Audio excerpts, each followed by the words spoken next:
Altındaki şortunu görmedim. Bu şarkıyı canımdan çok sevdiğim akrabalarıma söylüyorum inşallah. Rabbim her daim bizi her an birleştirsin, birbirimizi yiyelim. Siz öyle diyorsun, arkamızdan da sevdiğim akrabaları diyorsun. Ceviz içi baklasın, düşmanlarımız hırsından çatlasın diyoruz.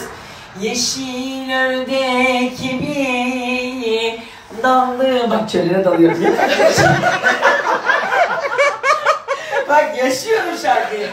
Yeşil ördek gibi daldım çöllere ve sen gibi unut. Ne de ben de seni. Şarkı devam et lan. Menajer. Ve sen beni unut.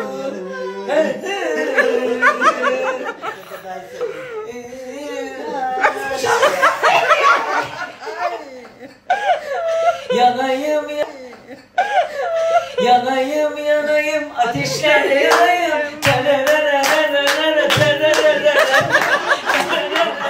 Anında devam ediyoruz.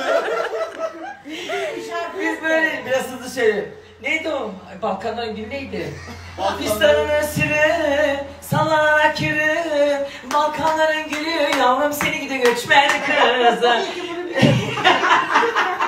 Evet, hep birlikte 3, 2, 1. Bir dağda iki kiraz, biri al biri beyaz. Eğer beni seversen mektubunu sıkça yaz. Sana beni. Allah'ım geri iade ediyorum. Ben sahnede hiç şey geldik zaten abla. Bana şuradan 500 lira alacağım. Orada 200 lira taksi malzeme. Kadir Ezildi'yi çağırıyoruz sahneye. Kadir şen yaprak efendim. Buyurun Kadir Bey. Evet, hepinize tekrardan hayırlı akşamlar. Küçük bir kostüm değişikliğinin ardından yine sahnelerdeyiz. Bu seferki sponsorumuz Ejder Kaplan Butik. Efendim görmüş olduğunuz gibi Faik Sönmez'i andırmayan gömleğimle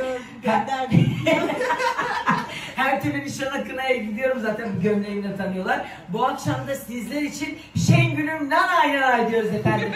Çimende sürü kazlar, hop nanay nanay, kanatları beyazlar. Şengül'üm Şengül'üm Şengül'üm Şengül'üm nanay nanay, kaç yıldır görmemişim, hop gülüm nanay nanay, yürek yola yanar. Şengül'üm Şengül'üm Şengül'üm